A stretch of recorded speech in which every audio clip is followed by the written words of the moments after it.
How do you measure the exact curvature of a constantly changing path? The secret is the osculating circle. Picture a mountain road that flows through a wide, gentle valley before suddenly snapping into a tight hairpin turn.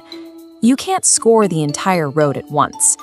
Curvature is calculated at one specific frozen coordinate.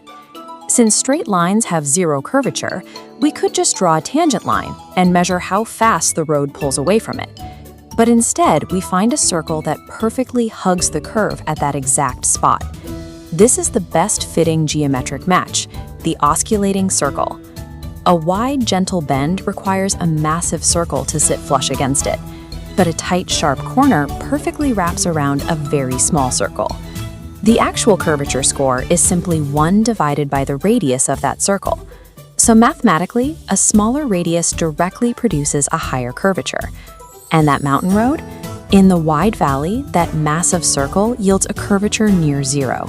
But inside the hairpin, the tiny fitted circle causes the score to spike, right where you need to hit the brakes.